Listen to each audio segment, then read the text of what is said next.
Bardzo dziękuję Markowi oraz Monice za wsparcie.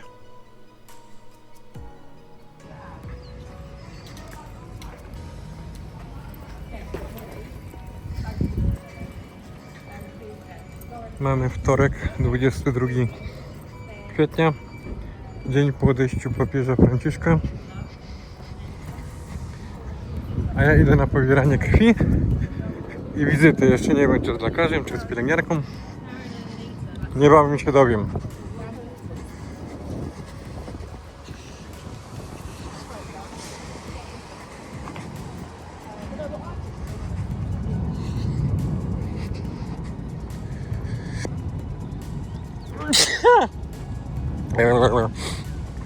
Still alive. Hello. Still alive. Thank you.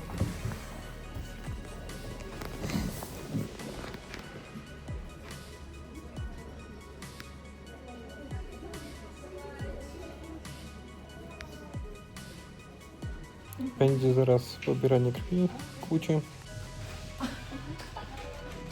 Już się nie mogę doczekać. O! Hello! That's why. So, do you go to pharmacy?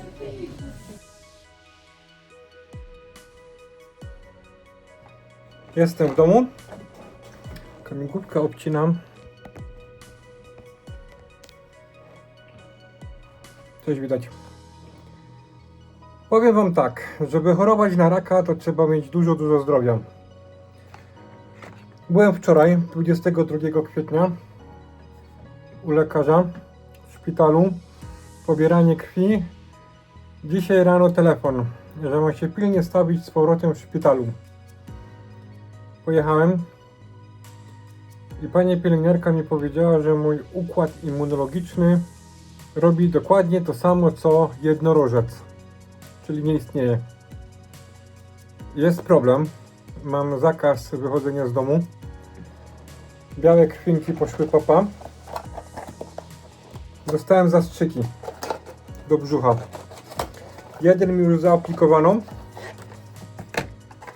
Tutaj mam dwa pozostałe. Lewą część brzuszka sobie muszę je aplikować.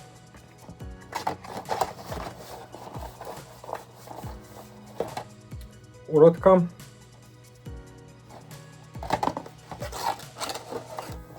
I muszę na siebie bardzo mocno uważać. Bo nie ma żartów. Mi pielęgniarka powiedziała w trakcie wywiadu, że to nie jest dobra rzecz, co się teraz wydarzyło.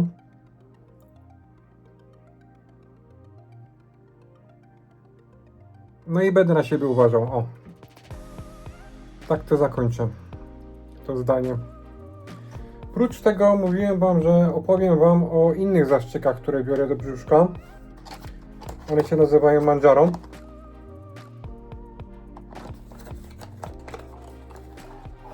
Tak to wygląda. Jest taki pen. Można go łatwo pomylić z takim penem dla cukrzyków, którzy podają sobie insulinę. Wkładamy igiełkę, odmierzamy dawkę, robimy pstryk, też do brzusia. Dzięki temu jestem w stanie funkcjonować normalnie. Nie umieram z głodu. Bez tych zastrzyków jestem non-stop głodny. Ale to jest głód, którego się nie da zaspokoić, nie da się najeść. Człowiek może być najedzony i głodny w tym samym momencie. Nie życzę tego najgorszemu wrogowi. To jest okrutne uczucie, coś strasznego.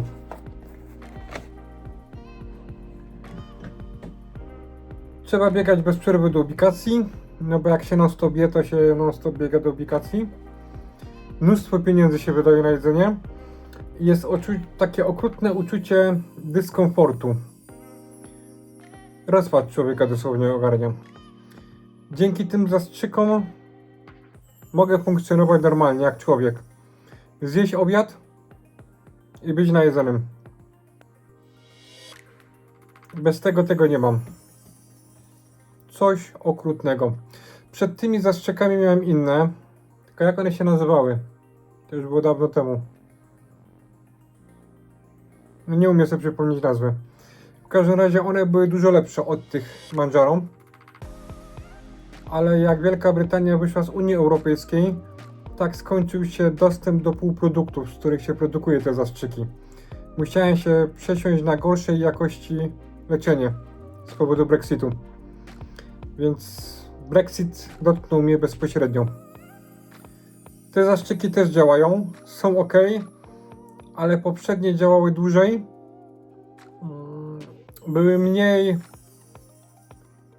Miały mniej efektów ubocznych i były bardziej komfortowe.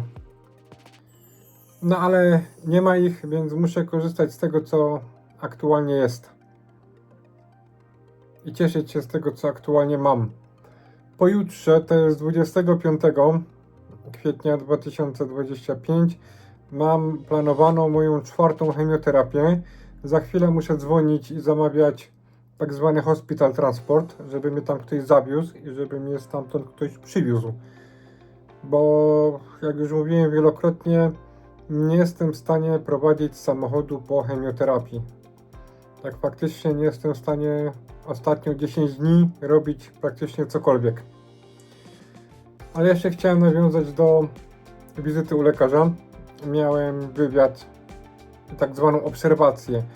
To znaczy ciśnienie, temperatura, tętno. No i wyszła taka dziwna rzecz, że mam zbyt niską temperaturę. 35,9. Lekarka ją mierzyła 3 razy. Powiedziała mi, że dopuszczalne minimum to jest 36 stopni, więc ona tutaj jeszcze alarmu nie wszczyna. Ale trzeba to obserwować.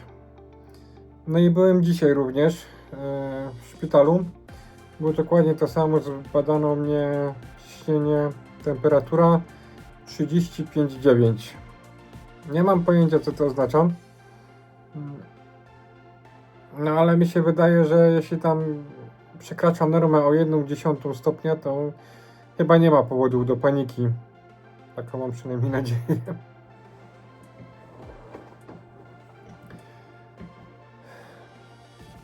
No i myślę, że to by było na tyle w tym dzisiejszym odcinku, takim nie za długim. Bądźcie zdrowi, nie chorujcie na raka, to jest naprawdę kiepski pomysł. Trzymajcie się i wszystkiego dobrego.